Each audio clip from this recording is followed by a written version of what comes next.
کیا محبت کا انجام ہمیشہ موت ہوتا ہے؟ ایک طرف سیحان کی محبت کا دلکش اظہار اور دوسری طرف لالا کی بندوق سے نکلی ہوئی موت کی گولی۔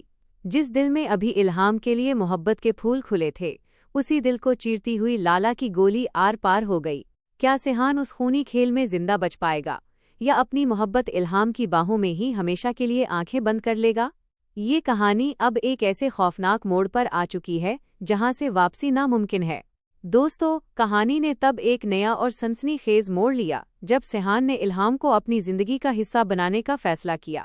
الہام، جس کا چہرہ ہو بہو الیف سے ملتا ہے، سیحان کی خوشی کے لیے ایک دن کے لیے الیف بننے پر رضامند ہو جاتی ہے۔ سالگرہ کی اس رات جب الہام الیف کے روپ میں سیحان کے سامنے آتی ہے تو سیحان ایک پل کے لیے دنگ رہ جاتا ہے، لیکن پھر وہ اسے سچائی بتاتا ہے، میں تم میں الیف کو نہیں ڈھونڈ رہا بلکہ میں تم سے یعنی الہام سے پیار کرنے لگا ہوں۔ یہ وہ لمحہ تھا جب الہام کا دل بھی سیحان کے لیے دھڑک اٹھا، لیکن ان دونوں کو یہ نہیں معلوم تھا کہ ان کی محبت کی اس چنگاری کو بجھانے کے لیے موت کا طوفان ان کی طرف تیزی سے بڑھ رہا ہے۔ غازی یوسف اور زکریا کو یہ خبر مل چکی تھی کہ لالا کو سچائی کا علم ہو گیا ہے۔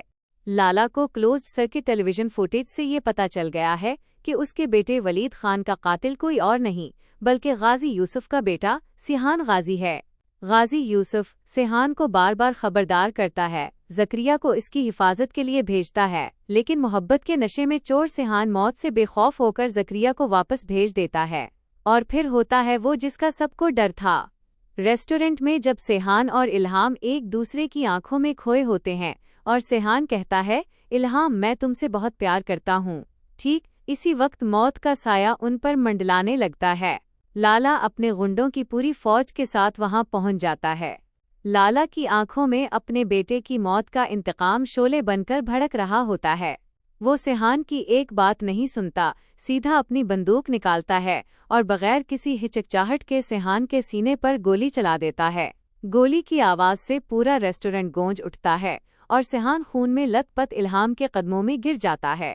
الہام کی چیخیں نکل جاتی ہیں، اسے سمجھ نہیں آتا کہ اس کی ہنستی کھیلتی دنیا پل بھر میں کیسے اجڑ گئی۔ اب سوال یہ پیدا ہوتا ہے کہ کیا آگے کیا ہوگا؟ کیا سیحان مارا گیا؟ میرا اندازہ یہ ہے کہ گولی سیدھی دل پر نہیں بلکہ تھوڑا سائڈ پر لگی ہے اور عین وقت پر زکریا وہاں پہنچ کر سیحان کو ہسپتال پہنچا دے گا۔ غازی یوسف، جو پہلے ہی الیف کی موت کے بوجھ تلے دبا ہے، اپنے بیٹے کی یہ حالت دیکھ کر ٹوٹ جائے گا اور الہام کے سامنے ہاتھ جوڑ کر معافی مانگے گا۔ لیکن دوستو، اصل طوفان تو اب آئے گا۔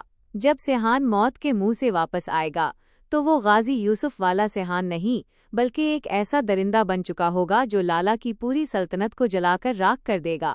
مجھے یہ بھی لگتا ہے کہ لالا اب اپنی ہار کا بدلہ لینے کے لیے الہام کو اغوا کرنے کی کوشش کرے گا اور پھر سیحان کا وہ غضبناک روپ دیکھنے کو ملے گا جو لالا کی موت پر ہی ختم ہوگا۔